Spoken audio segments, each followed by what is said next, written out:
Ses deneme 1, 2, 3, 4. Ses kontrol 1, 2, 3, 4. Ses deneme.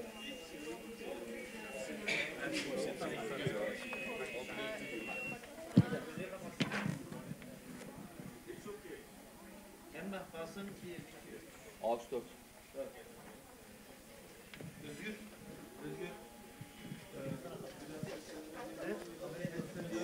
Tamam, okey.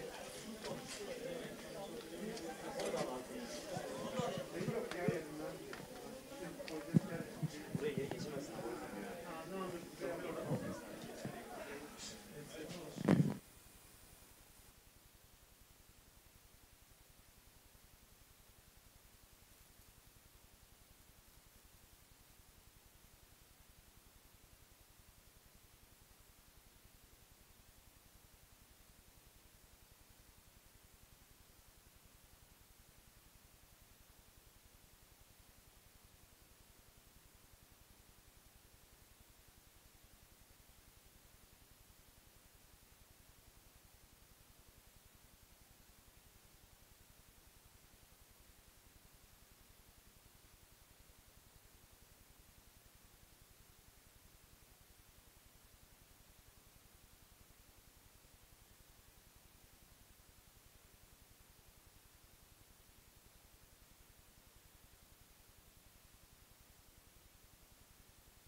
Herkese merhaba.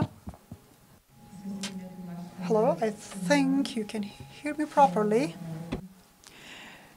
Değerli katılımcılar, Distinguished audience, dear speakers, dear participants, we are here on this nice backyard of the residence, and we have many viewers watching us on YouTube. I am Afshin Yurdakul. I'm extremely happy about being with you today. In fact, this year we are here for the Turkey launch event of the State of World Population Report 2022, a flagship product and publication, and we are here to discuss the report. We are here to launch this event. The UNFPA,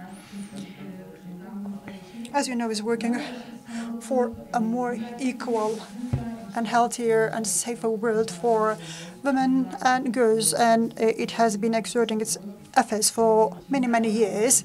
And this State of World Population Report is a piece of study, a comprehensive piece of study that is focused on sexual and reproductive health for women. And in fact, this study also aims at making these topics a social priority. Today we are here to deliberate more on details of the report and would like to discuss how we should progress, how we should prioritize these topics at social level.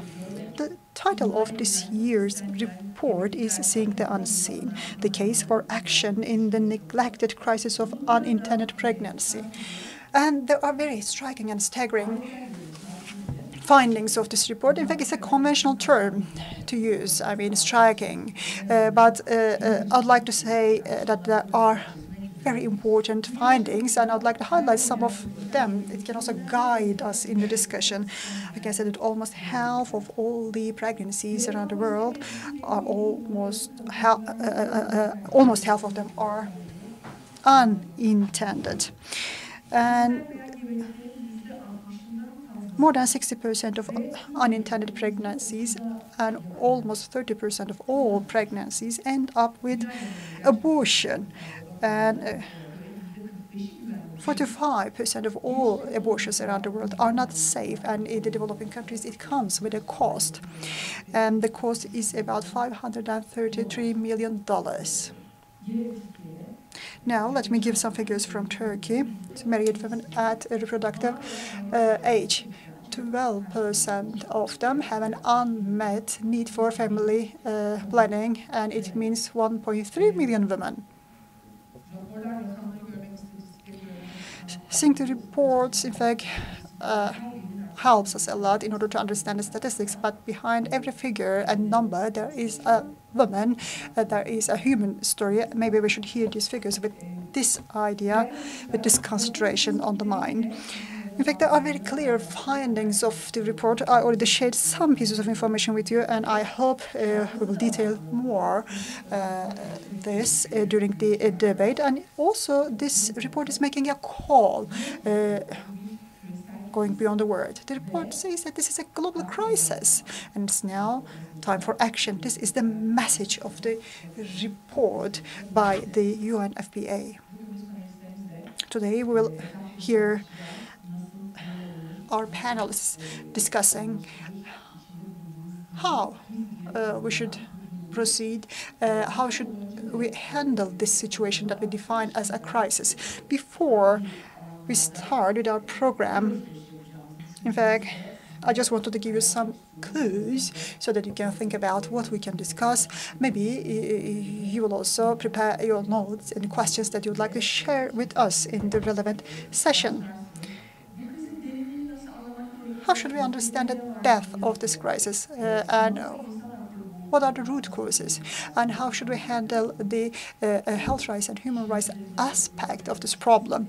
Of course, it is effective on individuals and societies and communities being able and unable to deal with unintended pregnancies. And also it has some links with the development, the economic development. Maybe we can make the links with these topics during the discussion and panel. So we're going to a quest for answers to these questions, and your contributions may in fact help us elaborate more on the details. In fact, behind this launching event there has been great efforts of the UNFPA team and the stakeholders. They have been working for this for many days, so thank you. UNFPA Turkey office and the Danish Embassy to Turkey. I would like to thank both entities. Thank you for organizing this, and thank you for providing us this space, and academy, media, international organizations, representatives. Thank you very much for being here. I can see you're here with all your sincere and candid feelings. I can see this in your faces.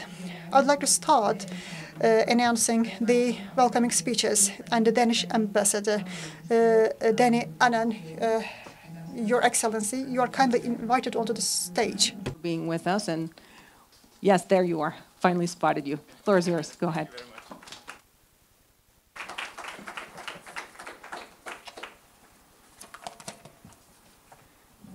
Thank you very much. Thank you for coming. It is my sincere pleasure and honor to welcome all of you here to the Danish residence, or as I prefer to call it, the House of Denmark, for the Turkey launch of the UNFPA State of the World Population Report. Let me start by saying, as the ambassador of Denmark, it is of great importance for me to co-host this event. Gender equality and the sexual and reproductive health and rights of women and girls have been and continue to be among the core focus areas of Denmark's strategy for development cooperation. Every year, UNFPA's State of the World Population Report turns our attention to a pressing issue that is fundamental to the rights and well-being of women and girls worldwide. This year is obviously no exception. The 2022 report deals with unintended pregnancies and their far-reaching consequences for those affected and their communities. Shortly, you will hear some striking numbers and facts from the report, which describes unintended pregnancies as a neglected, unseen crisis. The main finding itself is staggering enough to underline the need for urgent action. Every year, as we just heard, almost 50% of all pregnancies are unintended. The report reveals the many different problems that surround this fact. To cite a few, these include women and girls being robbed of making a choice on becoming pregnant, women and girls being stigmatized as having loose morals, and women and girls being forced to opt for unsafe abortions. Furthermore, unintended pregnancies sadly take a substantial toll not only on the women affected, but also their children, their families, and their communities, also in terms of development. Millions of women and girls who do not choose to become pregnant, delay or discontinue their education, or drop out of the labor force, impacting the welfare and earnings of future generations. It is clear that we need to take swift action to tackle the issue of unintended pregnancies if we are to succeed in making progress on the SDGs by 2030. Denmark remains fully committed to the goal of ensuring gender equality and the empowerment of women under SDG 5. We believe that ensuring sexual and reproductive health and rights undoubtedly plays a role in making progress on any of the other SDGs. For this reason, Denmark sees the UNFPA as a trusted partner that is able to offer tailored support to those in need. And therefore, Denmark has also for many years worked closely together with UNFPA as a strong political and financial contributor to the work done by UNFPA. Last year, Denmark provided 64 million euros to UNFPA work in developing countries and humanitarian crises, including for addressing the large unmet need for contraception, support for survivors of sexual and gender-based violence, comprehensive sexuality, education and treatment after unsafe abortions. We believe that concerted efforts are more important than ever. Denmark remains committed to working with international stakeholders through various platforms to advance sexual, reproductive and health rights, or SRHR. To give a few examples, in 2019, Denmark, Kenya and the UNFPA co-hosted the Nairobi Summit to mark the 25th anniversary of the historic International Conference on Population and Development. The Danish Crown Princess Mary, of Australian origin, who is a long-time patron of the UNFPA and a passionate advocate of gender equality, is a member of the high-level commission tasked with monitoring and reporting on progress on the Nairobi commitments. Denmark is also the current lead of the call to action on protection from gender-based violence and emergencies. Furthermore, the Danish Parliament has an all-party group on SRHR, which works to create awareness on sexual and reproductive health through work both in the Parliament but also in international institutions. I'm not going to take more of your time, but I would like to conclude by welcoming you all once again to our gathering here today. I sincerely believe that by joining our forces, we will make progress towards a world where women and girls are able to decide and make decisions over their own bodies. Thank you so much.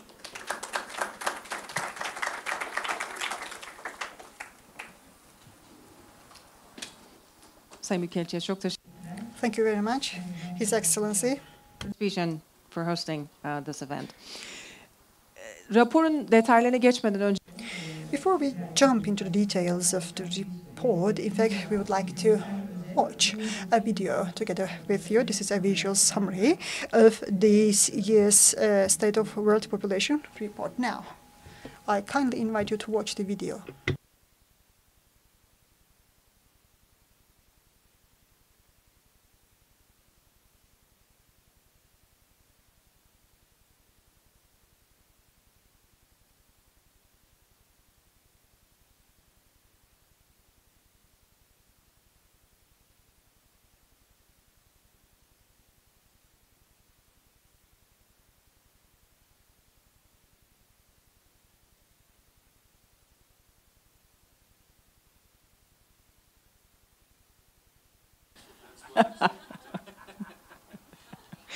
Thanks for reminding us law of physics, isn't it?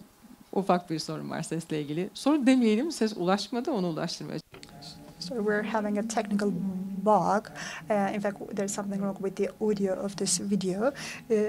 Behind the stage, by the way, there is a huge crew working here that trying hard to address this technical bug, and very soon this video will be ready to apply back.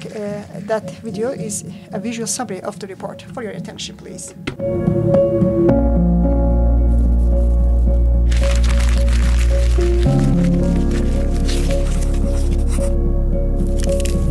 Tenía solamente el 9º grado, terminé el 9º grado, quizás el comienzo más difícil de mi vida.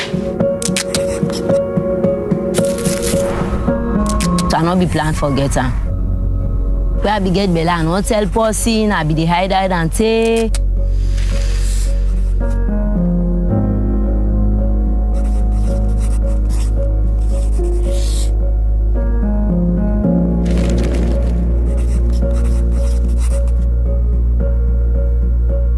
Yo no tuve así como una educación sexual como está en la actualidad.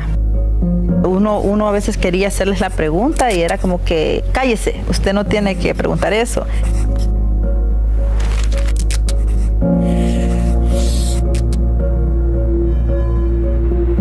Well, the challenges that I know about the teenage pregnancies, sexual violence in our communities. I say no. Say me not go use that thing that they are not go use condom.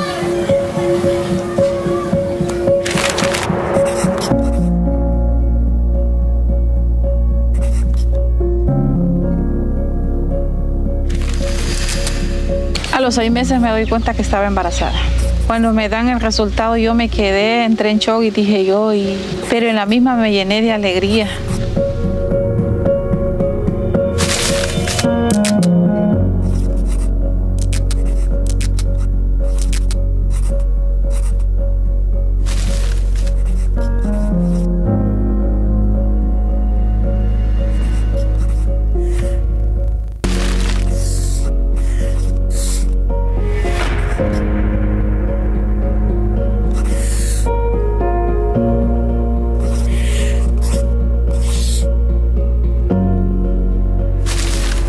Educate.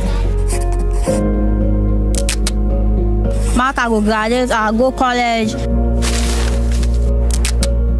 Cuando conoces tus derechos, empiezas a hacerlos valer.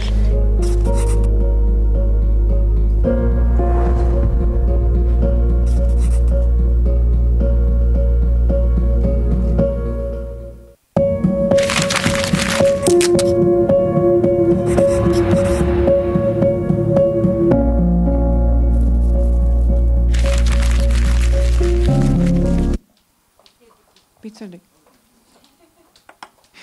Maskeyle anlamak zor oluyor. Hazırlayanların eline sağlık. Ufak Thank you all who prepared this video.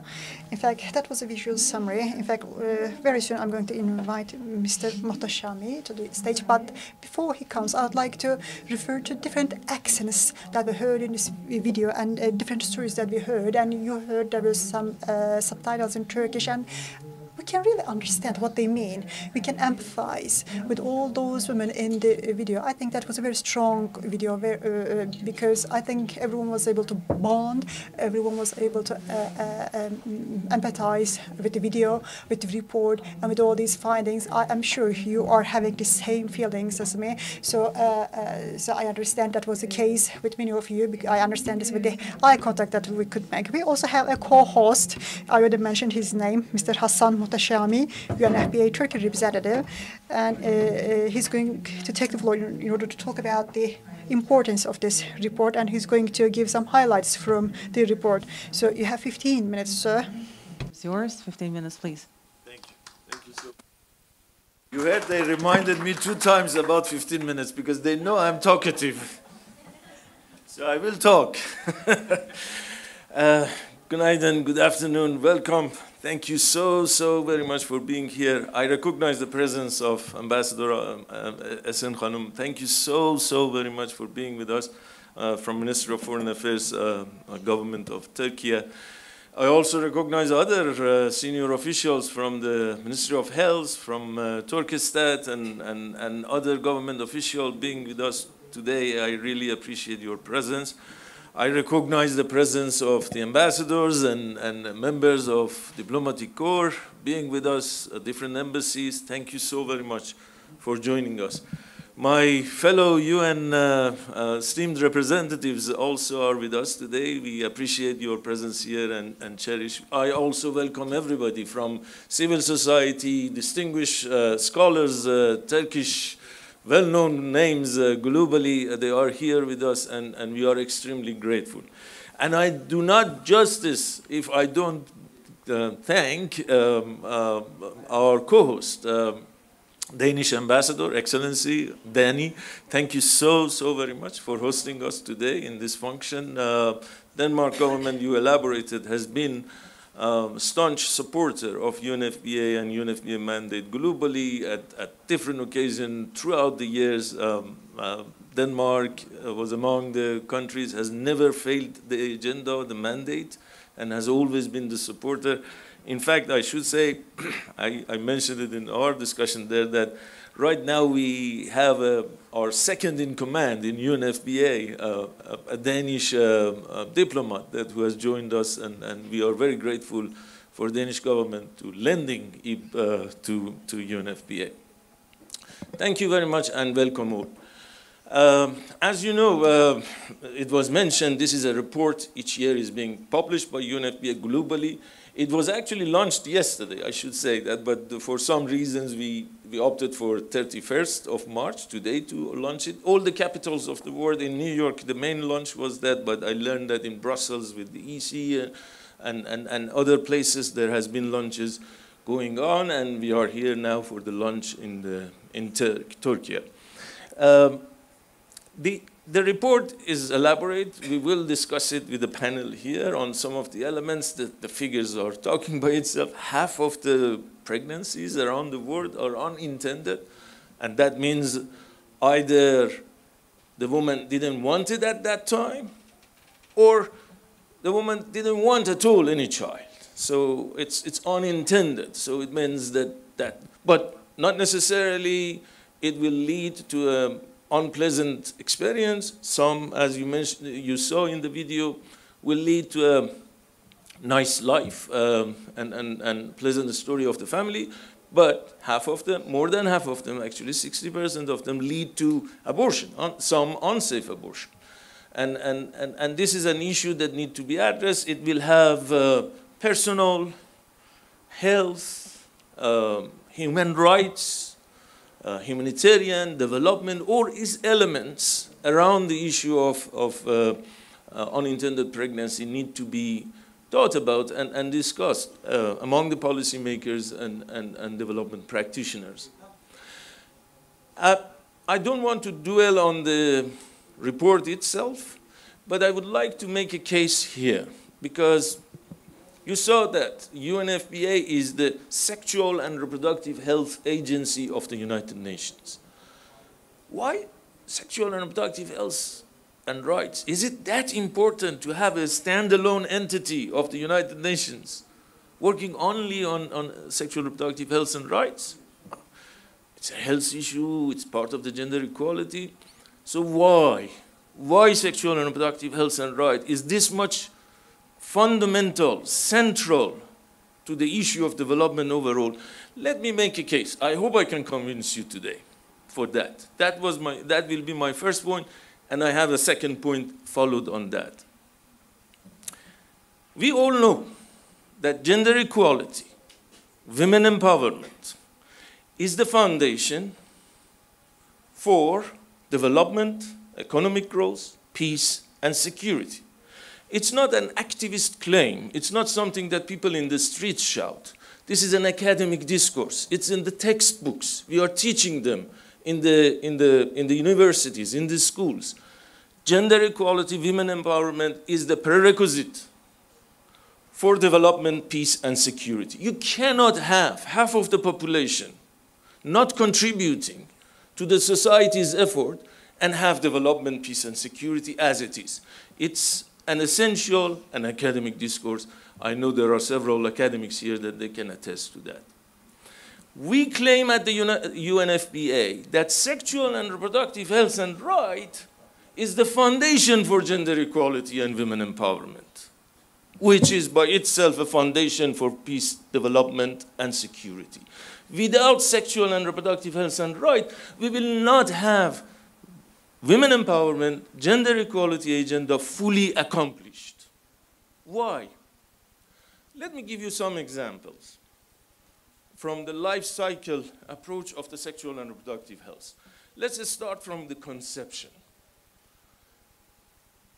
Usually sex ratio at birth, the rate between boys and girls is around 102, 103, 104, 105 boys versus 100 girls. That's biology. That's something happening all over the world. Of course, this ratio will be changed throughout the life cycle. When we reach 50 years, it will be 100 women, 100 men. At the age of 70 plus, it will be more women because of the life expectancy difference between women and men. We will have more men. So, but at the birth, we have up to 105 boys versus 100 girls. Okay? We have countries in the world that the current sex ratio, as we speak, is 112, 114, 115 boys versus 100 girls. What does it tell you? What we call it gender-based sex selection. GBSS, we call it the abbreviation. Another abbreviation of the UN, we have a lot of them. GBSS.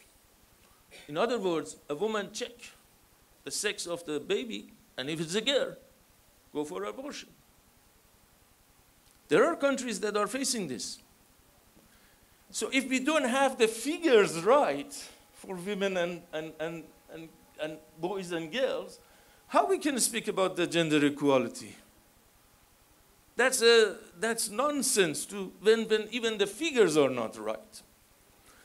Let's go a bit further. We have a practice in some countries. We call it female genital mutilation. It's basically female circumcision. There are some countries, it's rampant. It's over 90% of women are cut. So imagine that a young girl, at a very young age, is cut. The psychological impact, the physiological impact of it. This is another element of sexual and reproductive health that will impact gender equality, women empowerment, and gender. Let me give you another example. We reached the teenage age of the girls, and boys, by the way. There are countries that have opted for what we call it comprehensive sexuality education, CSE. When CSE is not there, women and girls and boys, teenagers, they are not properly informed and prepared to face that age in terms of sexual and reproductive health. Then we will have teenage pregnancies.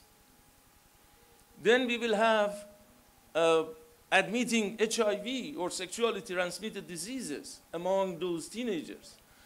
If a girl is pregnant at that age, there is no chance for her to think about gender equality in future. Another example at the same age, around the same age, is child marriage.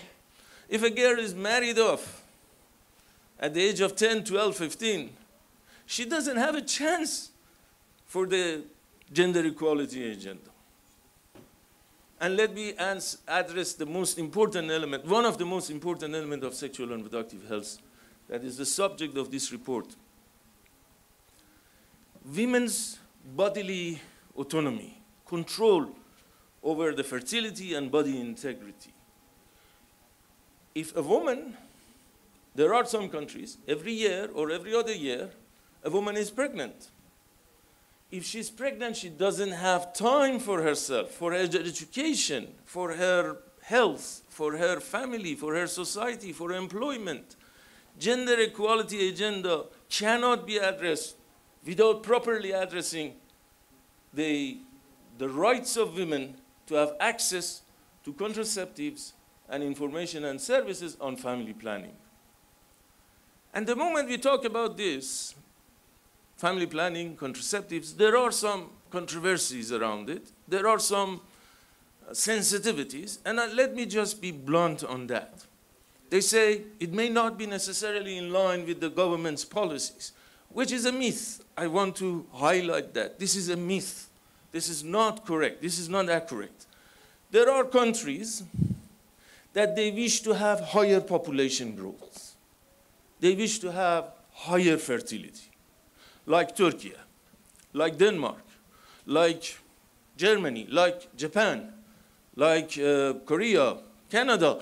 They all wish to have higher population growth and higher fertility. We appreciate that. This is the government policy, population policy. There are other governments that they wish to have lower fertility, lower population growth. Nigeria, Pakistan, Argentina, they wish to have a lower fertility rate, lower population growth. And accordingly, they design policies. For example, those countries who wish to have higher fertility, they design incentives for more children, more incentives, a good maternity leave, or things like that. And the like otherwise, these incentives for higher fertility. That's the population policies of the countries. And we appreciate that. The countries, the governments have the prerogative to decide about what would be the population policy of that government, based on their economy, based on the demographic trend, whatever reason behind it. But we claim, we say, at UNFPA and all those who are in field, irrespective of your population policy, whether you want to have higher fertility or lower fertility, the rights of women to have access to information and services on contraceptives and family planning should be respected and should be secured. Each and every single woman should have access to information and services on family planning and make a decision on their own. Women are the owner of that womb that need to be decided how many children they wish to have and when they wish to have it. As simple as it is. You may recall, no, I'm not implying that everybody is remembering 60s or 70s, but you may have read somewhere that in 60s, 70s, 80s, there were some talks about population explosion and so on and so forth. And then the whole point was that women, you should not have more than one child. There were countries adopting one-child policy, or you should not have more than 2 children. And there were coercive measures, literally coercive measures, sterilization of women, They were giving radios. Imagine that, radios to men to be sterilized. That was 60s, 70s. Now, we are talking about aging and higher fertility, and there is a promoting that women should have more children. I really appreciate all those policies. These are the elements of the government's policies. There should not be a neglect of the rights of women and girls around the world to have access to information and services on family planning and contraceptives. Women are best placed to decide about the number of children they wish to have and when they want to have it. That's the essence of human rights approach and the essence of sexual and reproductive health and rights that we are promoting. So basically, I hope I have made my case. Sexual and reproductive health and rights is a foundation, prerequisite for gender equality, women empowerment, and that one will lead us to development, peace, and security. Thank you so very much. Did I want to go beyond 50? No, okay. Thank you so much, Mr. Mohtashami. In fact, it was exactly 15 minutes.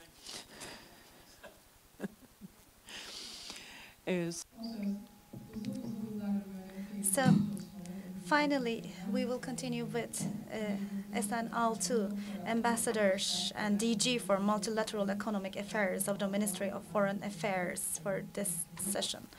I would like to invite her to the floor.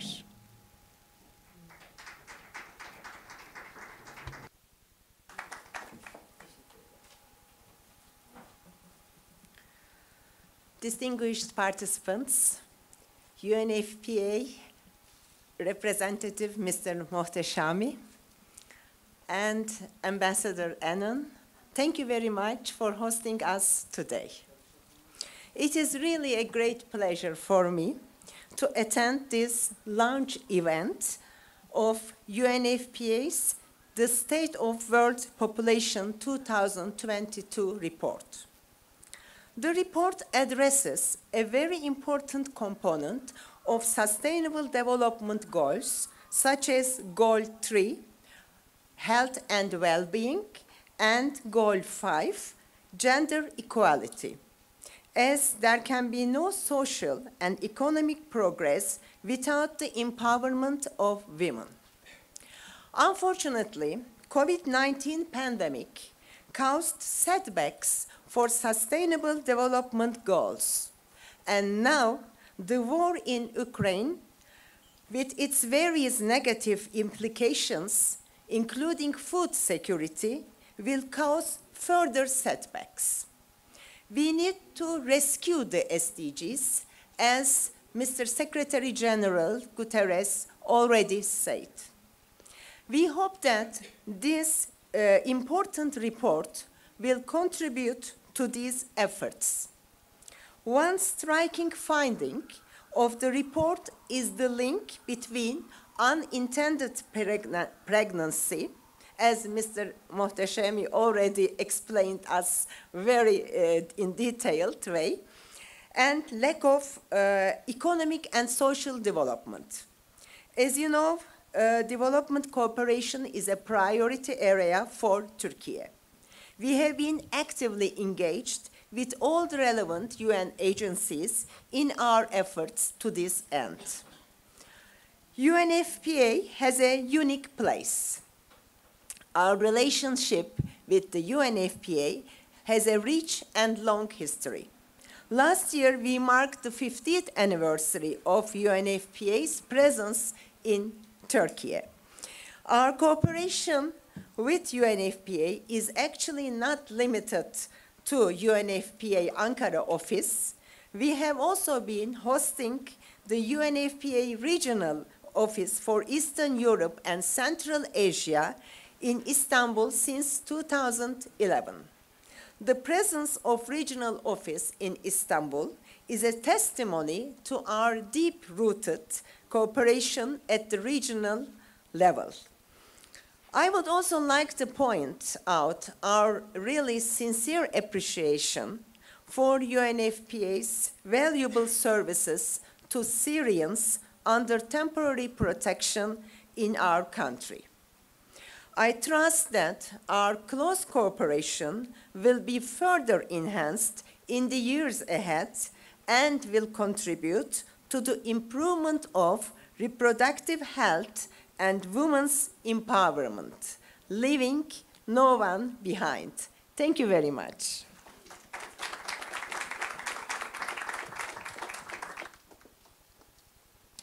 Sayın Büyükelçi'ye de çok teşekkürler katkıları için. I would like to thank you, Ms. Ambassador. Distinguished participants, now we have completed our opening speeches, and soon we will have a panel of experts, and we will talk about the findings of the report. They will discuss and they will talk about the details. As we already said, the State of the World Population Report is demonstrating that unintended pregnancy is not just something is about human rights, and is about humanitarian activities, and it is also related to development. And we will be focusing on these headlines in much more details when we have our panelists on the stage. If it is okay. Now I would like to, I will invite the panelists, but before that, we will have a Zoom connection. We will go to Nevşehir, and I think the technical team will inform me about the connection, and we will start with the Zoom live connection. In Nevşehir, we will introduce you someone, a woman, Fatma Çingitaş, who is very strong, and when she will be with us, she will talk about her own experience. And actually, I want to hear that from her. And we talked about this issue before the panel, and I'm a little bit informed. And this experience and her perspective is important in shaping her motivation about talking about this issue. Her personal story is really important. When I see her, when I see Fatma Hanım on the screen, we will start talking with her. In short, I can say that she was married. She had a first married child marriage, and she had children at early ages, unintended pregnancies, and she will be the voice of hundreds and thousands of women in this meeting. I want to extend my gratitude to her. Let's check it out if she can hear us. We will hear you. We have participants from Turkey, from the other parts of the world, and we're waiting to hear your voice. I think we have resolved the issue about the voice. Welcome again, Fatma Hanım. Thank you very much for allocating your time. I made a short introduction about you. You have a strong personal story, and it is connected with the important topics that we will be discussing here in this meeting. Can we start with the early marriage and unintended pregnancy? How did they shape your life? Let's start with that. Okay. They made me got married at the age of 13.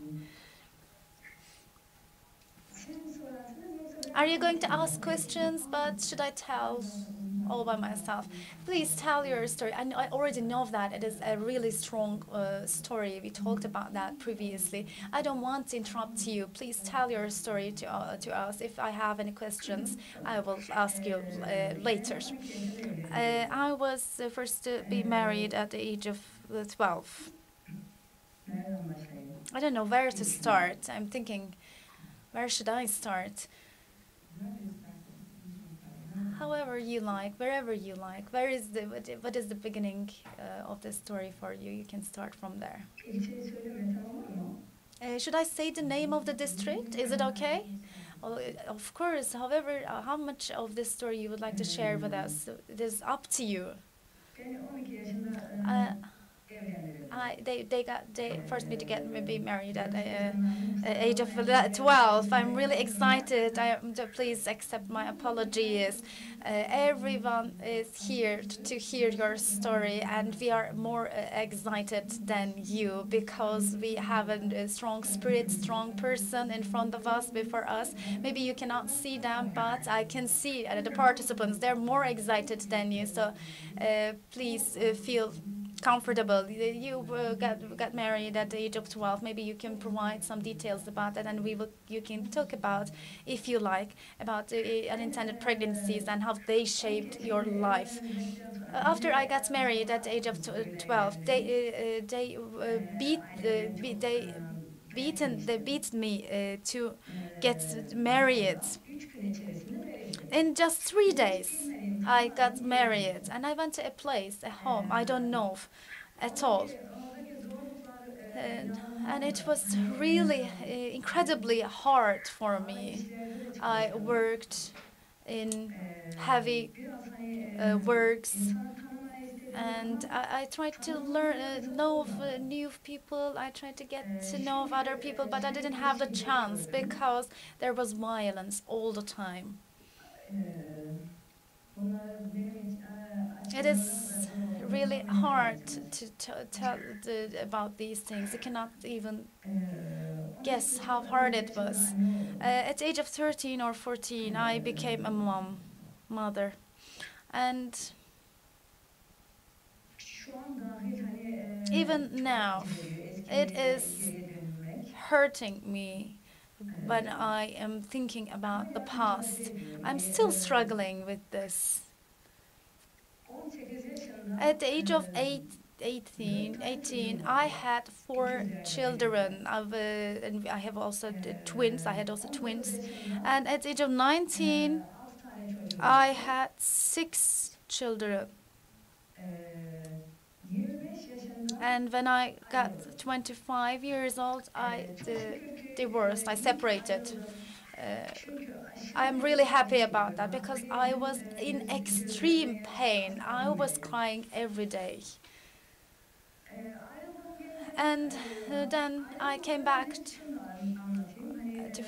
Before that, I would like to say something. My children were sent to orphanage, and I fought for them. I never left them.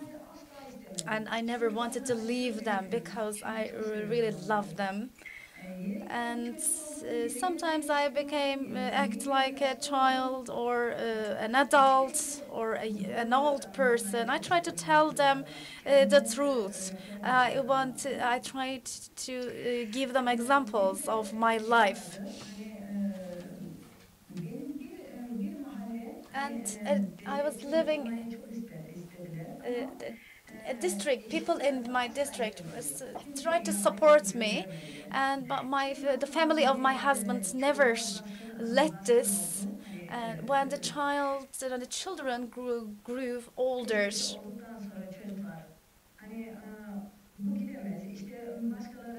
when I had more and more children, they said that she cannot leave us, she cannot do anything.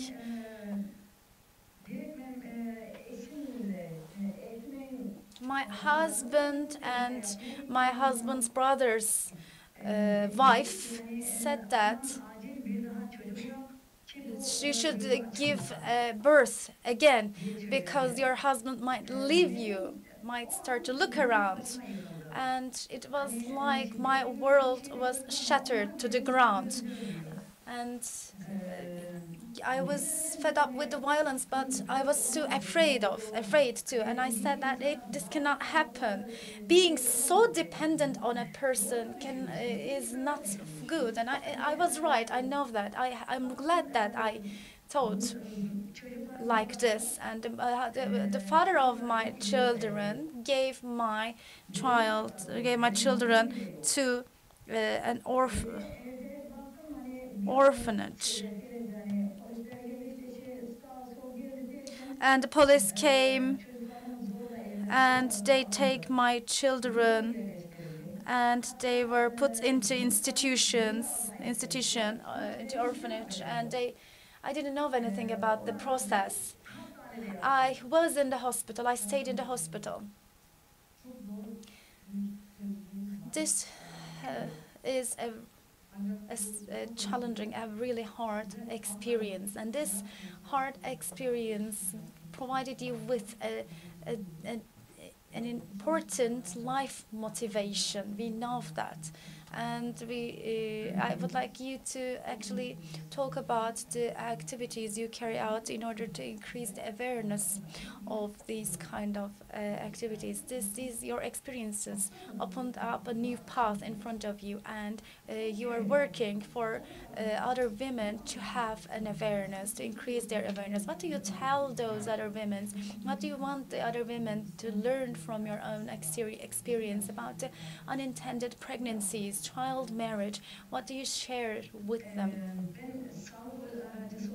I am working as a health mediator. I worked as a health mediator for child brides, and when I go to their home, I see very small girls, young girls, and the life is not like movies and TV shows, TV series. I tell them about this fact because it is the fact. They believe in the TV shows, TV series, and it is not like that. I tell them life is not like playing games.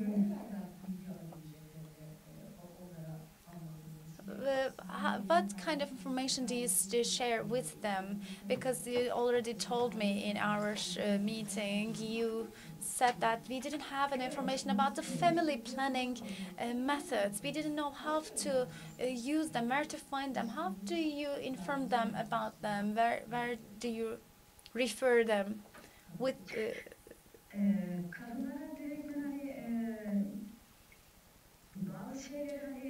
Some things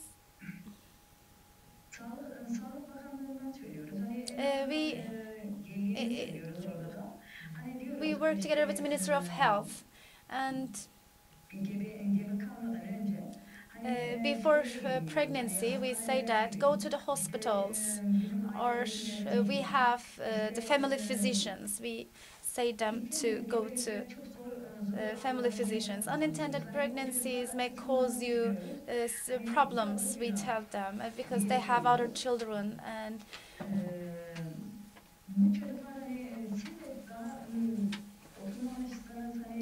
you are still young. I say that you're still young. How can you care for these children? How can you build a life, build a future for these children? I tell them about these things. And you also give information to them about where to find this information. You refer them to the institutions or authorities which can support them. And this is probably the most important inspiration, actually, this challenging experience. Thank you very much. I can see the faces of all the participants, and I can see the their smiling faces. And your story is quite strong, and you are the voice of hundreds and thousands of women. It is not just Turkish-speaking, Turkish-listening people in other countries and in other parts of the world. This is a problem which is widely experienced. So it was a great contribution from your side. Thank you very much.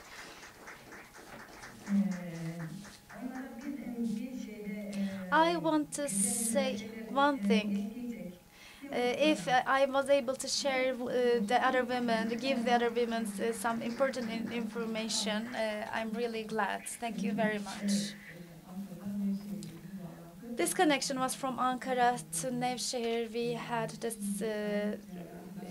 speech from Fatma Çingitaş, and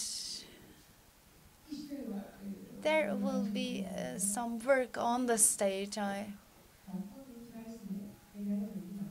I hope I'm not causing any problem for you.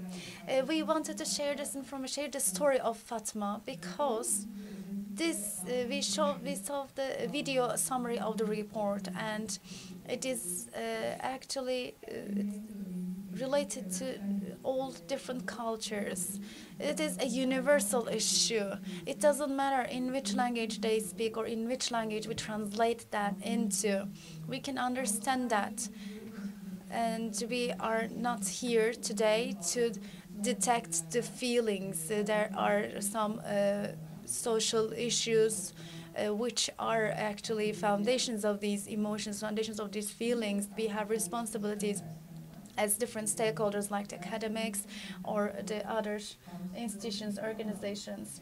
I don't, the report has some motivating ideas. I don't want to say didactic, but motivating.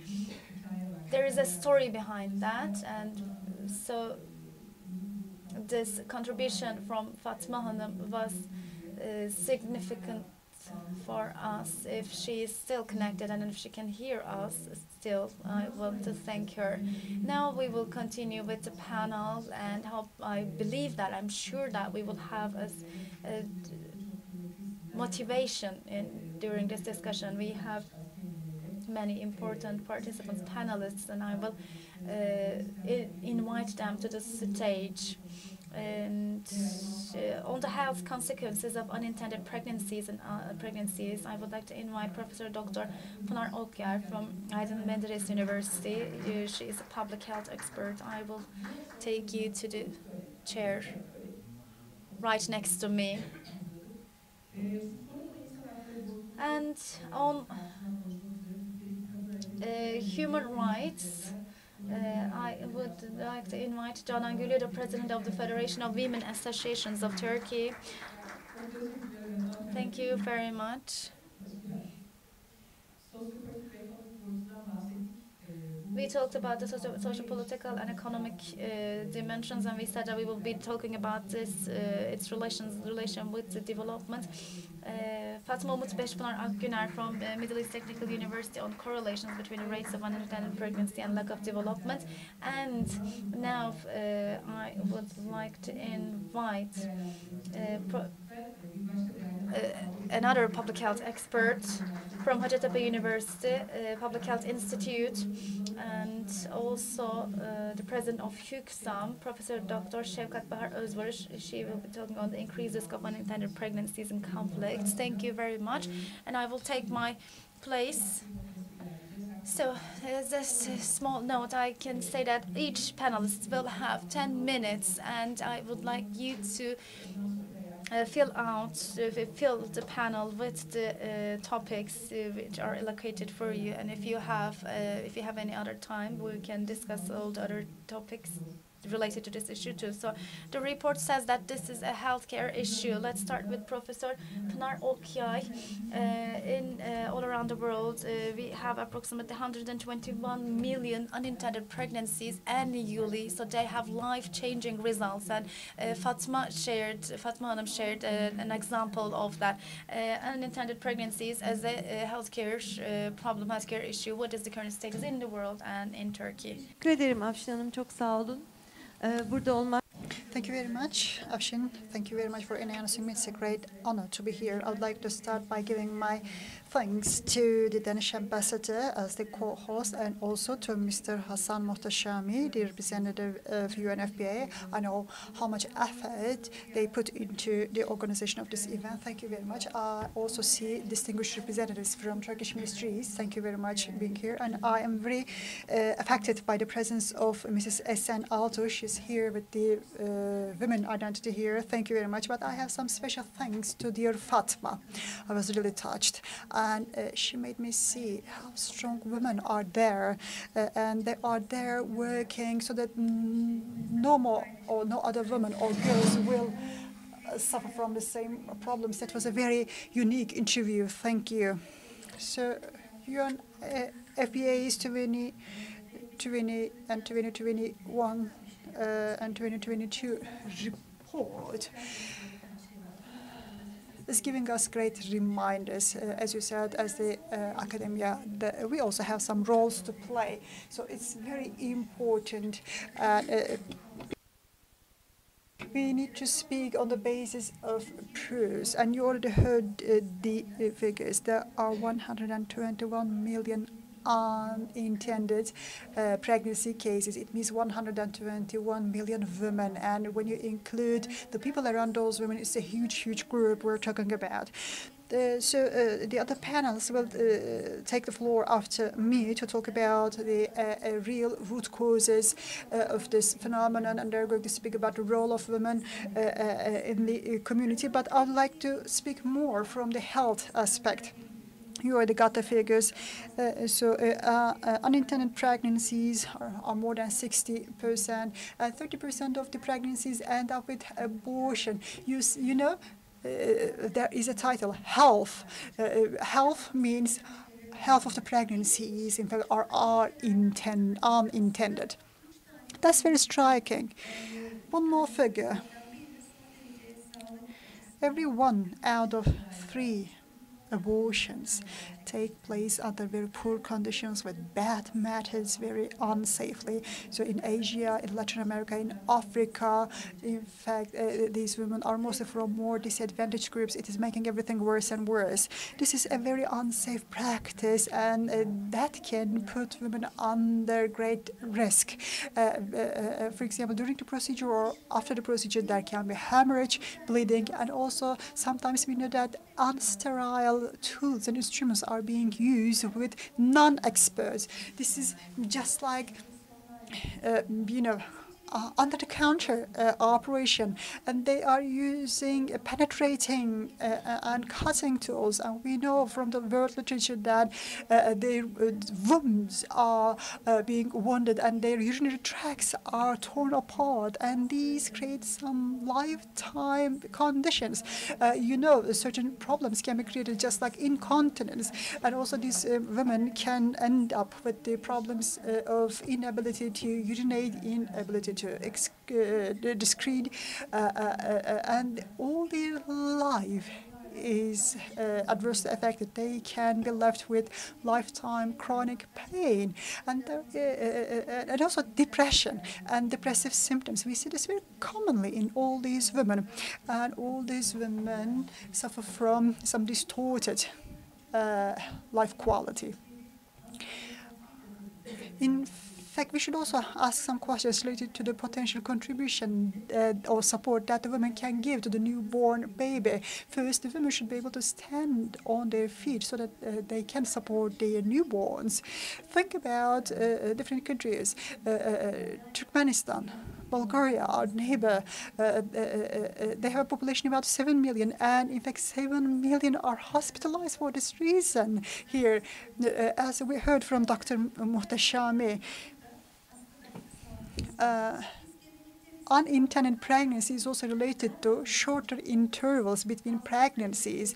This is very frightening for us. For example, if there's a short interval between the pregnancies and if the mother's age is advanced, these are the things that we are afraid. And high frequency can end up with premature birth and also retarded development and growth of the kid. This is such a huge risk that a woman can also die with unsafe abortion. That is the major cause of maternal mortality. According to a report, this is responsible for 5 to 13% of all maternal mortalities. This is preventable. Yes, sometimes we lose the patient for reasons that we cannot help, but this type of death, this type of mortality is preventable. That is very painful. Equality is everywhere, and inequality is everywhere. However, in developing countries, in fact, there is 7 times higher maternal mortality. We need to think about this. Now, why cannot we prevent this phenomenon? Why is there still unintended pregnancy? It's because lack of knowledge. The women do not have the necessary knowledge. You were just talking about the trainings. In fact, Hacettepe University and Ministry of Health, in fact, just conducted the TDHS. According to 2019 data, only 27% of married women over the age of 15 up to 40s know about the fertility. Can you understand this? These women have been to formal education before they got married, but they didn't get the necessary information about fertility ages during that period. I heard this from the video that you just showed. They don't know. They don't know what to use. So the young girls turned into young women without any knowledge. How can we incorporate this information into formal education? So first, people call this as a shameful discourse. Then how can we change this? There are representatives of the Ministry of Health here. I know that they are already having certain activities. They are organizing trainings. We also are engaged in the training sessions. But I think we need to say that we need to improve our efforts. This is why we are collecting data, to show that we need to improve our works. And also, I need to talk about the family planning services. These are valuable, and this is related to existence of women. You can hear more from dear professors. 250 million women do not use safe contraceptive methods. And in 47 countries, 40% of women do not use any contraceptive methods. And also, last month, there was an interview. 60% of women use nothing, or let's say up to 80% of women do not use any methods, and also there is a high ratio of women saying that the only method that they use is withdrawal method. So you see, this is about a right. So at the right time, with the person that they choose. This is how they would like to get pregnant. This is a right that they have, the women have. So we need to improve this field. Also, I'd like to talk about unmet need for family planning. That's why Nairobi was so important, and the world enchanted the slogan. So Aisha, Shevkat, and I were all there. We said that in 2030, this problem will no more be applicable. The problem is still pending, even in our country. Let me interpret the data. In fact, we made some significant progress in years. You know the SDGs, and you know SDG number 3, and the family planning methods are being used more and more. Still, 12% of the family planning needs are unmet. And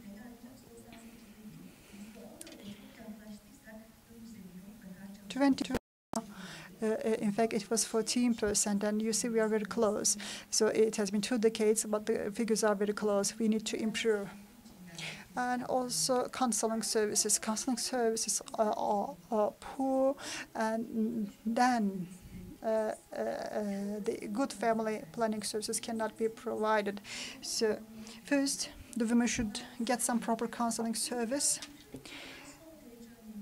and then can come the family planning. And distinguished ambassador, you made a reference to COVID-19. Thank you very much, because sexual and reproductive health services are never given priority in the world. During COVID-19, also they sacrificed this kind of service very early.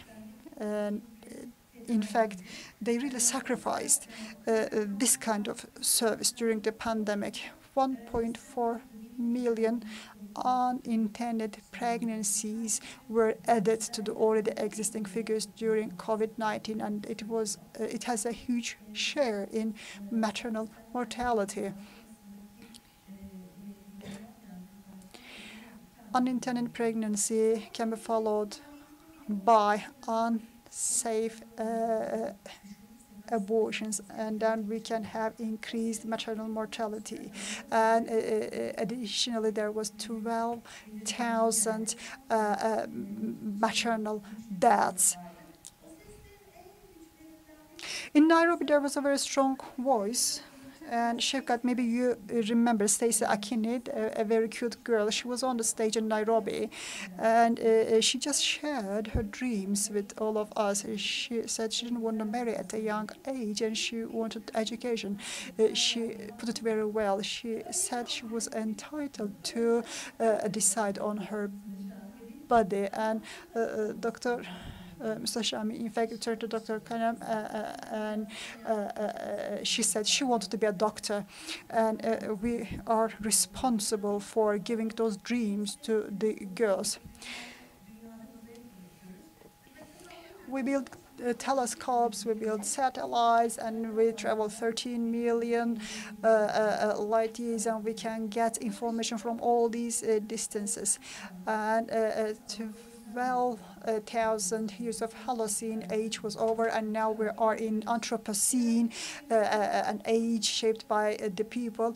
If we can do all these, I think we can redesign the world for better hopes and expectations for the girls and women. What we need to do is opt for doing it. Thank you very much. Thank you. So all this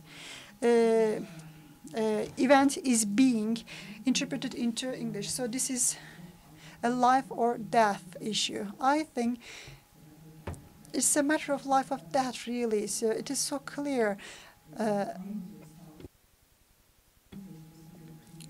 And on top of all these figures and problems, now we also had the pandemic. You know the title of this event, A Neglected and Unseen Crisis. Thank you very much for all this information that you shared with us. You emphasized the word right at different opportunities, and I think that's the right moment to give the floor to Mrs. Canan Güllü. So deciding on getting pregnant, that can change your whole life. And we know what the report says about this. We know the experiences from our personal lives. We know the experiences in Turkey. For half of the women in the world, the reproductive choice is no choice at all. This is very striking. And when you just step back and think for a second, you are really shocked. So unintended pregnancy as a human rights issue. What is the position of Turkey? What can you add to the findings of the report from your personal experience? Thank you. I'd like to thank the two co-hosts, UNFPA and the Danish ambassador. Thank you very much for giving us this opportunity. Seeing the unseen or something that we don't want to see? This is my question. Because personally, when I look at the world, I'd like to ask this question. So I see there are two important professors here. I think that's the right question to ask. This is something that we don't want to see. Yes, we are talking about, light years, 200 million light years in space. But when I compare my country with other countries, I think we're not very advanced either. Fatima was from Nevşehir, and Nevşehir, Central Anatolia, and too many cases of early marriages. So my body, my decision. It was an activism, as you know. I was one of the activists of this campaign. I can say this sentence because I have access to the rights and in my family, in the community. But you can all ask yourself, can you really exercise this power in the society without rape, without harassment, without incest? Can you really decide on your pregnancy? Can you really decide on your abortion? And in your lifetime, can you really walk with your own decisions? So for my country and for the countries that are covered in the report, in fact, this is not always possible, and there is a root cause. The first root cause is education. The word shameful, the word sin, in fact, are the root causes, and sexual education did not enter into the curricula because of these two notions. We are keeping us away from this discussion. For 17 years, I have been studying incest relations in this country, and even the incest is being swept under the carpet. And in fact, I also spent some years studying family planning. Family planning was thought as an anti-government movement. I had to study in certain regions with this attitude. So I can say the first root cause is education. We can handle this. So we can fix the legislation, we can fix the practice, and we can create the general framework in order to improve access to rights. We can make these efforts. But I think we're not very easily showing this will and willingness. In fact, in this process, we are now discussing the right to life. We are at this stage, and now we also have to talk about unborn babies and the right to pregnancy. So this is a very problematic age. This is a very problematic period. I'm coming here from a different ILO meeting about violence. I look at the overall framework and the national framework. I try to find some common points. According to a report, half of 121 million women, in fact, are living in poor conditions. And in Turkey, I can see that mostly in remote areas, the women are suffering. And in Turkey, I think there is this issue of lack of women policies. The right to life is not guaranteed, and gender equality should be improved with necessary policies. These policies have to be implemented. So my body, my decision. It is my life, and I need to decide. And also early marriages should be prevented, because this is not marriage, but this is rape, and this is a crime that involves a child. And I witnessed this many times. It's very painful. You see children that should be playing with their dolls at the age of 13, at the age of 10. In Kars province, I saw a girl forced to marry. It is still written in the minutes of the parliament. So this event is very important today, and this is critical. This is about seeing the unseen. So the NGOs, politicians, the business world, institutions, organizations, you have a role to play. And this is about human rights. Universal human rights, children's rights, environmental rights, and what about women's rights?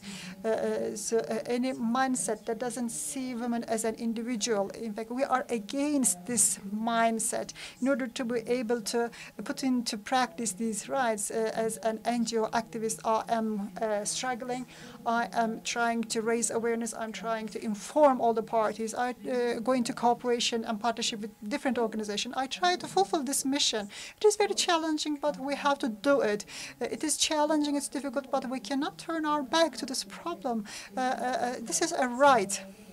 You know, but we see some people saying that no right for you. So regional organizations, regional blaming, the concept of shame, the concept of sin. So they are using these instruments as excuses to put the women in the house and they criminalize women with the number of children that they have, they should have, or they might have. It doesn't matter from which social segment you are. When you graduate from university, they start asking questions. Are you married?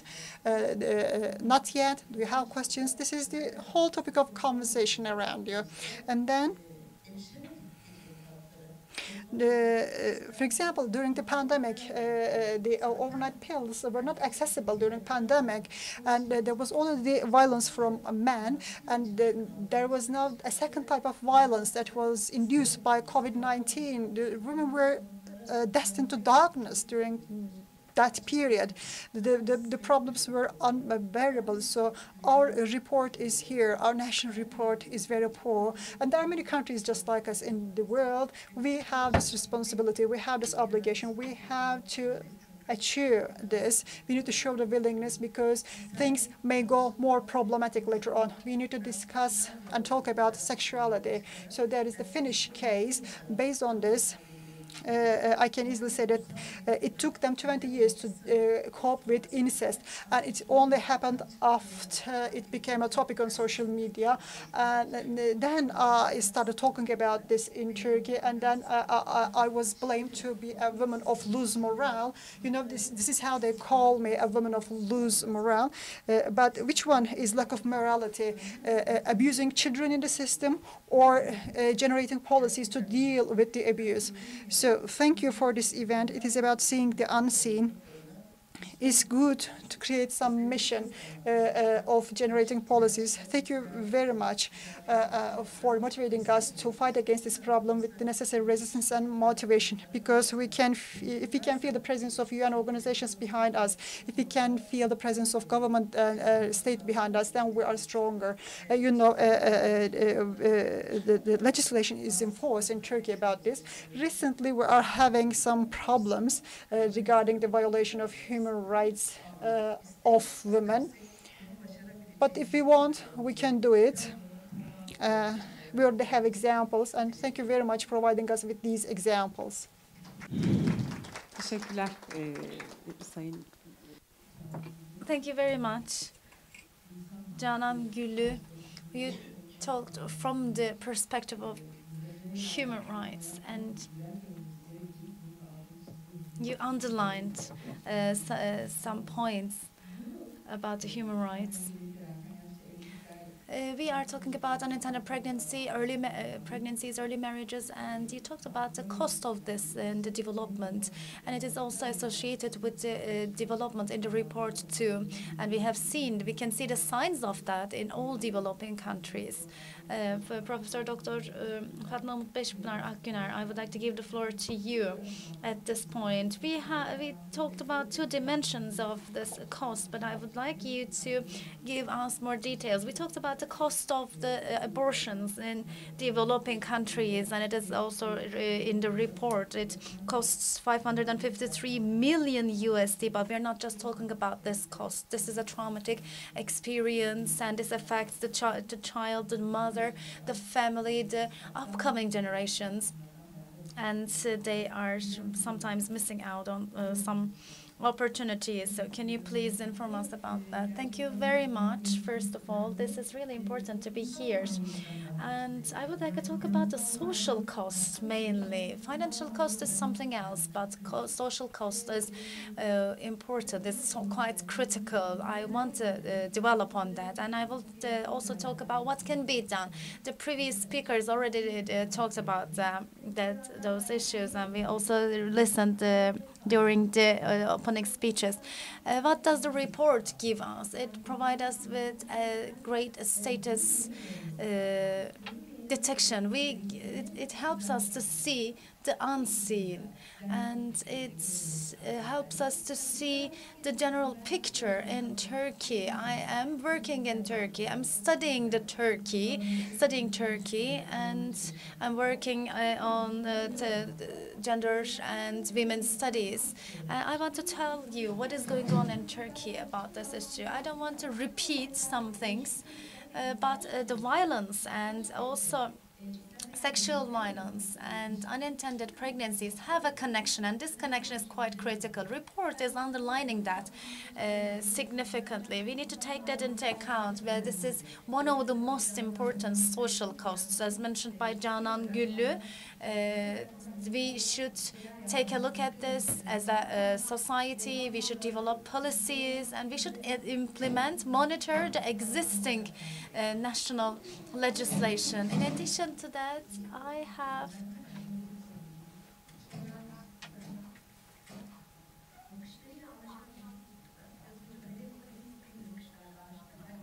I think it is better enough. I want to tell you a few things about this. The report is also talking about some myths, because when we are talking about the unseen and we don't look at, when we turn a blind eye on a topic like incest, when we want to neglect a topic, an issue, then we generate some myths about that, and we continue generating them, and then they become more invisible, and they're even out of our sight. And one of the most important contributions is about the myths. And as a social scientist, I think that we need to show how different it can be. How majority of the women who experience unintended pregnancy are over the age of 30. They have at least 3 children and economically disadvantaged, and they're living in the rural areas. So this is not exactly reflecting the cultural trend, generational trend, and each society has, or global trend. Each society, each culture has different changes, different approaches, and different structures. We need to understand. We are trying to understand the society, and we are trying to focus on the phenomenon of unintended pregnancy, and the groups who are experiencing this unintended pregnancy have different characteristics. And for example, there are young women who are not in employment, who are not in education. I'm talking about age between 15 and 19. And when we talk about the other age groups, and when we focus on 20 to 24, their rate is 24%. I'm talking about those women who are not in education and employment. If you're not in employment and in education, our possibility to experience unintended pregnancy is increasing. So we need to have holistic policies. Healthcare policies are really important, but we should work together in cooperation with the other areas of policy. We have some other reasons, so socioeconomic reasons, and we talked about them already. And Fatma actually showed us her own great example from her own personal life. Girls, there are some social norms, values which devalue the women and girls, and the decision about the fertility of women is another issue in our country, and we should. The social and political climate is also important, and some rights are not. Some rights are recognized, but sometimes it is not guaranteed. They're not guaranteed, and this is also another issue. Lack of active fight against this kind of sexual violence, and if there is no access to quality services, we experience these kind of problems. And women cannot have an access to the conditions which are suitable for them, and stigmatizing approaches, attitudes in service provision. This might be social exclusion, and when this is experienced, it makes the invisible more invisible. I want to underline that. Unequal access to healthcare services, age differences, class differences, marital status differences. Last year we had a student, Ecenaz Gözde, from Middle East Technical University, and she was writing a dissertation, and she said that the women had hardship in accessing to these kind of services if they are single, specifically. So we have inequalities related to that, and during the pandemic we realized that we are vulnerable, and we are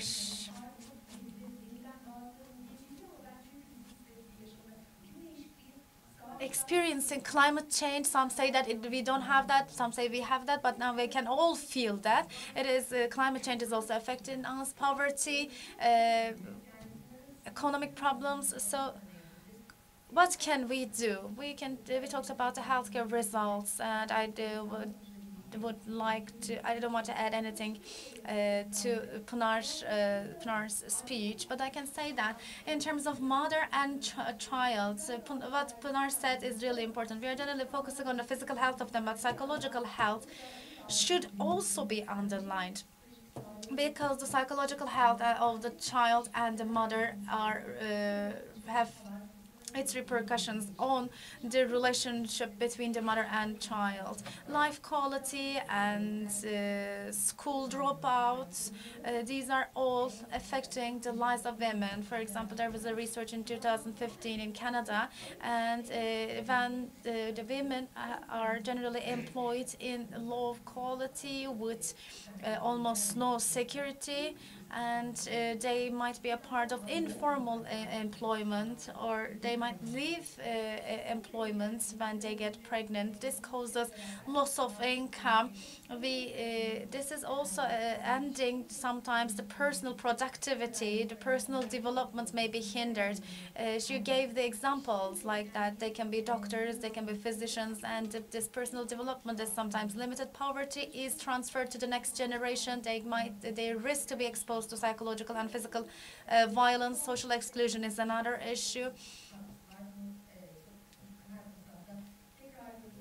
We are repeating that the economic development, economic changes are affecting their lives, and the qualified, skilled labor force is not developed, and they are talking about half of a population which is not able to implement, realize its or their human potential. It has significant effects on health care systems. If I have a few minutes, I will finish my part. I want to say one thing here. The other colleagues have already talked about that. There are some unmet needs in the healthcare sector. There is poverty. There are some structural inequalities. And we have gender inequality. We have rural and urban differences. Age, gender, sex, income differences are also affecting these processes. And there is also some personal differences. About there are some personal attitudes about their bodies, about sexuality. So these are really important. We need to work on them too. We need to study them. And Canan talked about that, what the politicians think, and what does the politician think, what does this NGOs think. This is one of the most important contributions of this report. Women are not a homogeneous group. We have different expectations, we have different priorities. We may have different preferences in terms of pregnancy or being a mom. So we have different needs, and with different strategies, we need to have different approaches. Education is another issue. Increasing the awareness is important. Sexual training should not be a taboo. The training, I should underline it. I'm not just talking about the sexual education. Gender education is really important. It should be in all the different stages of the education training. It is not just limited to sexuality. It is about the roles, gender equality, the roles of being a man and being a woman. So if we see this in this way, we can have a holistic approach. This is what I think. And all the different systems are interconnected, intertwined.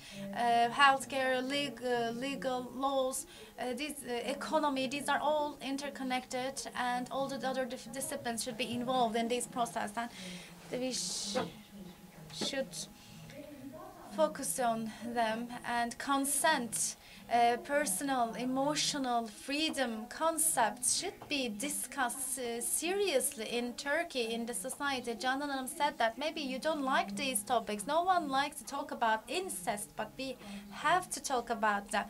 These two things are different. It is our social responsibility to talk about them. Consent, sexuality, equal relations, healthy relations should be discussed. Healthcare system which is accessible to all is something we need to dwell upon. Women are in informal employment in most of the cases, and these groups can be included in healthcare services or insurance scope, insurance coverage, because these women are not able to have an access to these services. So finally, I can say one thing as a homework for me: the academicians, what we should do first is to collect data from the field, and we need to understand the different needs of different women groups, and we need to understand the reasons of these problems. The result may be the same, the problem may be the same, but the reason of this problem may be different in different women, in different groups of women. So field work is really important. And finally, I want to say that all inequalities like poverty, gender inequality, violence against women is causing this phenomenon, and this is growing. So you are poor and you experience this unintended pregnancy, and you become poorer, and this this poverty is transferred to the next generation. Thank you very much. Thank you very much, Ms. Akgüner, Professor Akgüner. You are talking about the different layers of the problem, and you tried to tell us about their connection with each other, among each other, and we should talk about that. We should be mature enough to talk about these topics as a society. What we need to do, as far as I can understand, we need interdisciplinary thinking, and I believe that we can improve ourselves. I'm a journalist. I'm working in a TV, and I'm dealing with our country's problems, and we are looking at different aspects of different issues. Data-based policies are important. Data is coming from people, and we need to have an access to those people. When you hear those stories and you collect all those stories, they turn into data, and we can use this data, and we should advance in this path.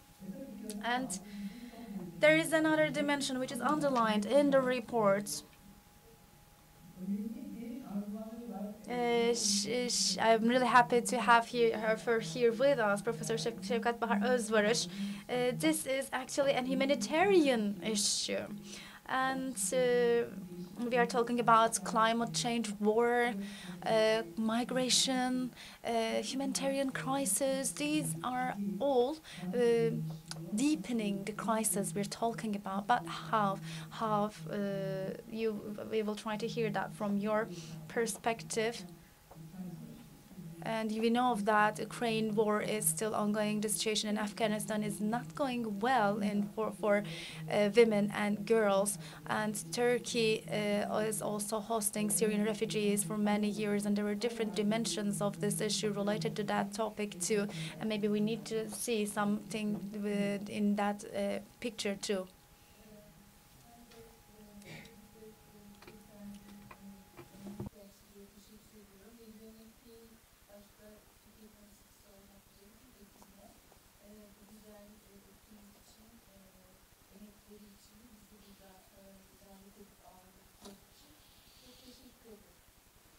Şimdi aslında gerçekten siz de Well, thank you very much.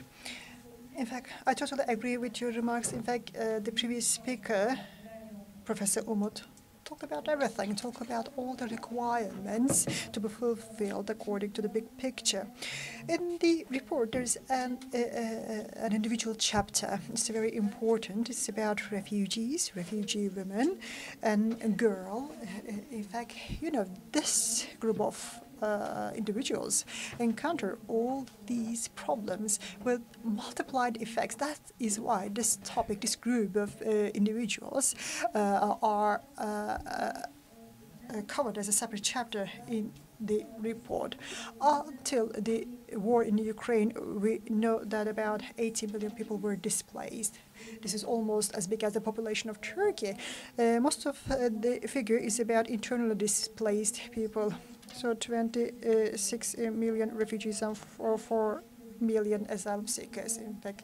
However, with the war in Ukraine, now there are 3 million people who are out of their home countries, and we see them all the time on TVs, and you can easily distinguish women. Mostly they are women and girls. So this is a refugee issue, and because of their gender role, all these refugee women and girls are encountering and feeling this problem more and more severely. Before and after the migration, they encounter many problems.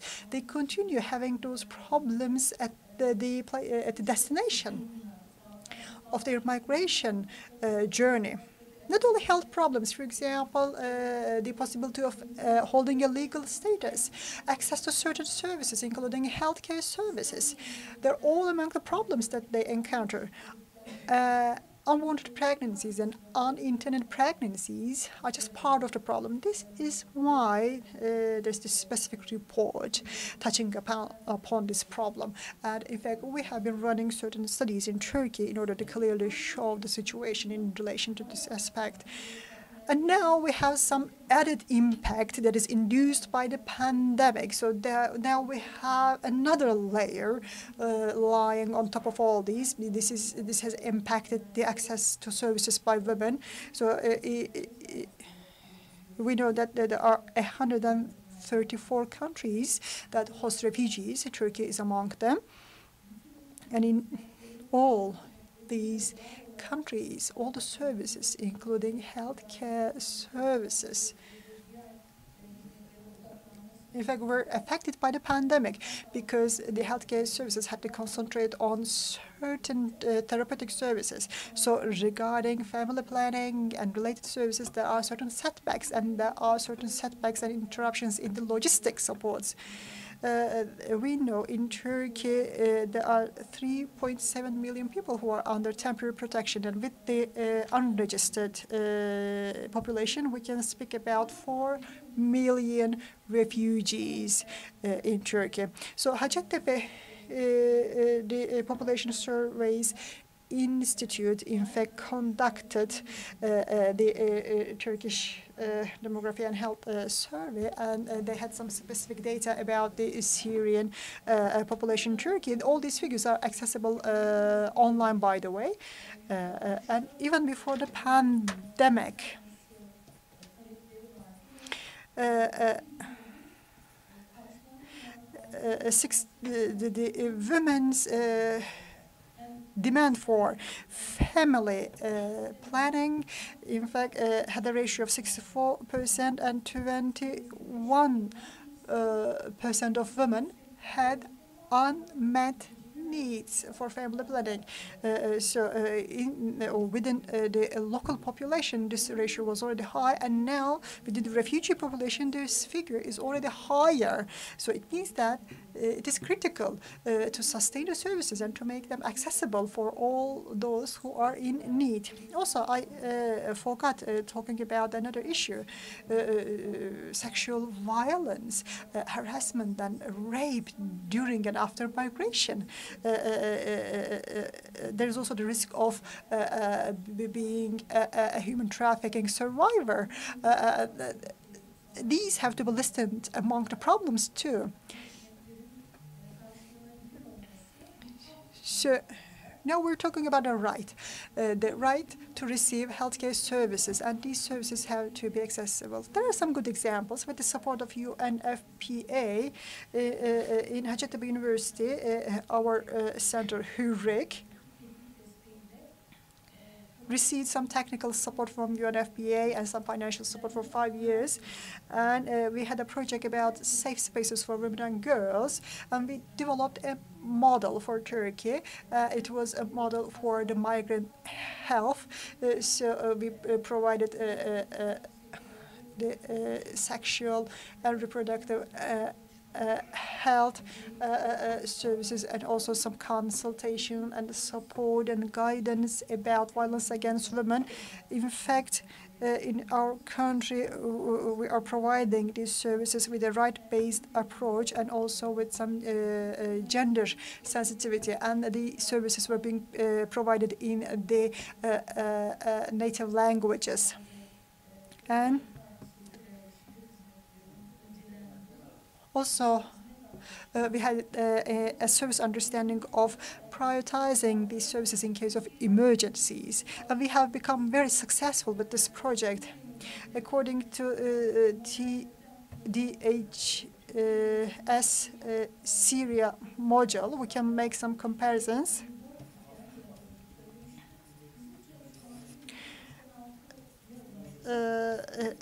In fact, the figures really improved in our study. For example, we had 3 centers, and we had some studies in Ankara, and really figures improved from 21% to 86%. And then we handed over all our initiatives to the Sıhhat project. So I just wanted to talk about all these to say that you can make a good example, you can become successful. And in the video, I remember there was a reference to the important role of health mediators. They were also a part of our project.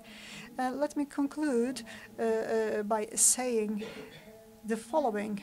In Nairobi, there were 5 main themes, as you remember, and one of them was humanitarian context and extension of sexual and reproductive health services as a part of human rights.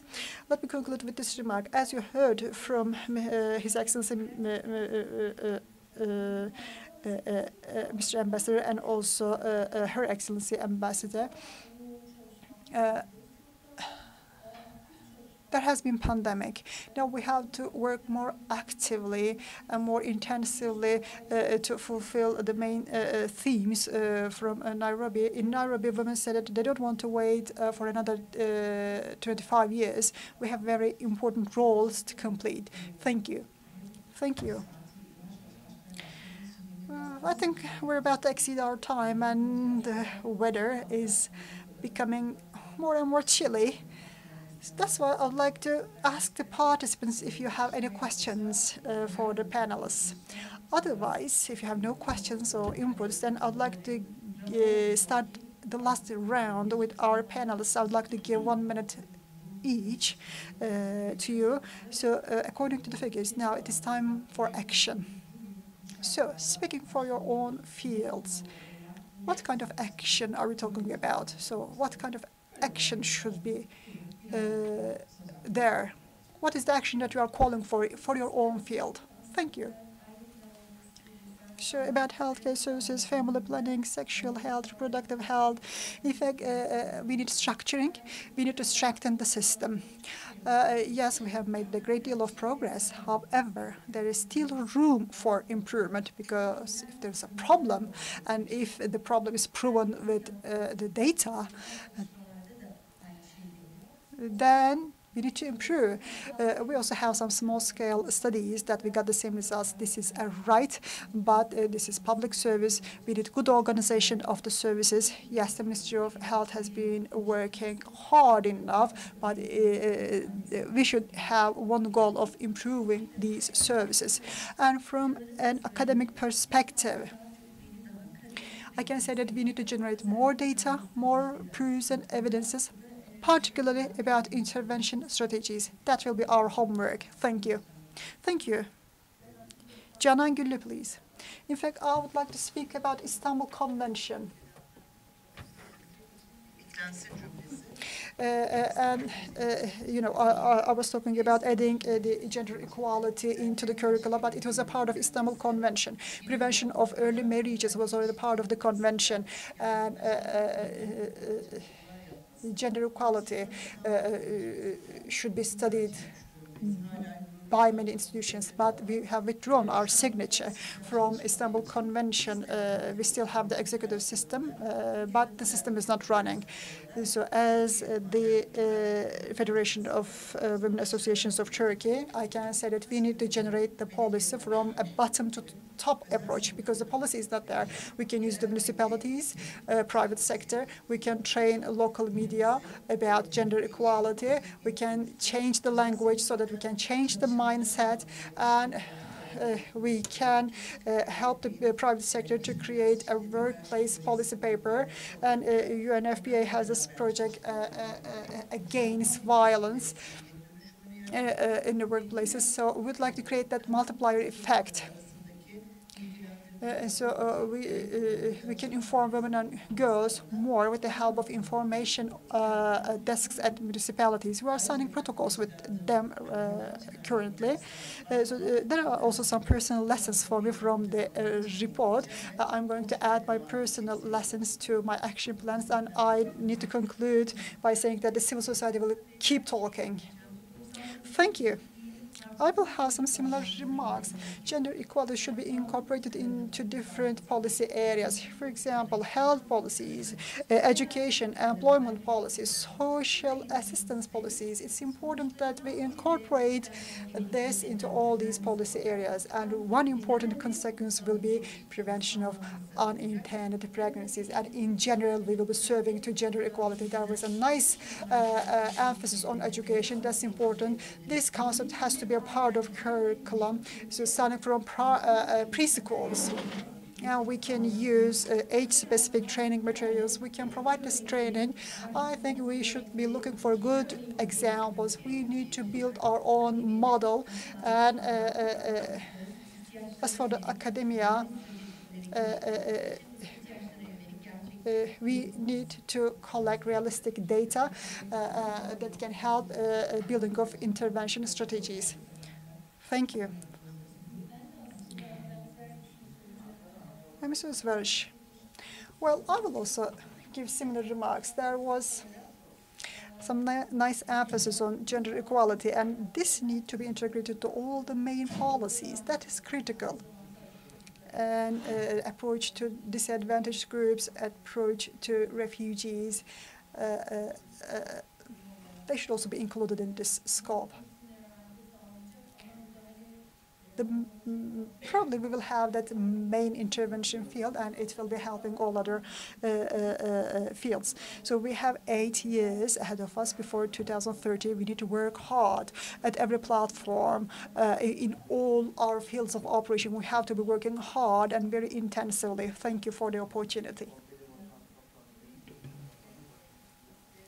About data, I need to touch upon one more point that I forgot. So data is a very problematic issue in Turkey. So we established Feminist Academy to address this issue together with the gender equality concepts. We would like to obtain data from the field, and we would like to share the data with the other parties. We have just newly started. I hope in the next meeting we will be able to give you good data. With UNFPA, we have been making a research since 2007. 2,500 women, in fact, just called our hotline, and we are going to provide you data about all these operations. Thank you very much. Thank you very much for the good contribution, all professors. In fact, I would like to see more of this kind of panels that are heavily dominated by women. I hope in future we will not have to say this wish, but in the intellectual geography of Turkey and of the world, we need to see more women. I'm happy to be among you. Thank you very much. And very shortly, I would like to conclude today.